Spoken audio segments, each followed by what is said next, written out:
Je débute ici avec une petite série de 5 épisodes intitulée Une société à bout de souffle. Des épisodes courts et lucides sur les dérives visibles du quotidien.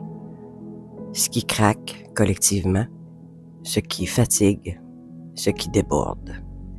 Sans morale, sans solution miracle. Ici, on regarde ce qui déborde, ce que la société ne veut plus voir. Il y a une fatigue qui dépasse l'individuel, une fatigue qui ne vient pas seulement des choix personnels, c'est une fatigue qui semble venir de partout.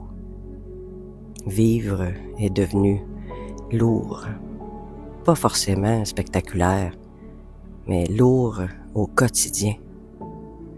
Tout coûte plus cher, tout demande plus d'efforts. Et tout semble demander une adaptation constante. Les gens ne parlent pas toujours de misère, ils parlent plutôt d'essoufflement, de calculs permanents, de compromis répétés, de renoncements silencieux.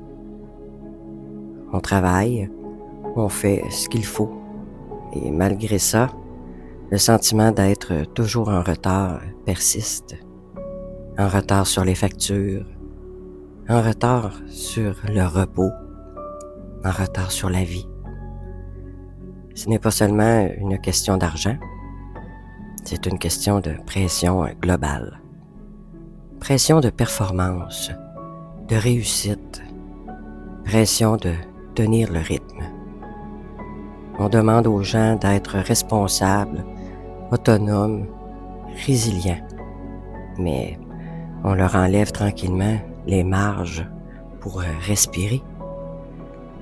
Alors, on s'adapte, encore, toujours, jusqu'au point où l'adaptation devient épuisement. Ce qui est frappant, c'est à quel point cette fatigue est banalisée. On dit « Ah, c'est comme ça, c'est la vie, on n'a pas le choix ». Mais quand tout devient trop lourd, ce n'est pas une faiblesse individuelle, c'est souvent le signe d'un déséquilibre collectif. Dans cette série, on ne cherche pas de coupable facile. On observe ce qui pèse lourd, ce qui use, ce qui craque. Parce qu'une société qui épuise ses gens finit toujours par se heurter à ses propres limites. On se retrouve très bientôt pour le 2e épisode.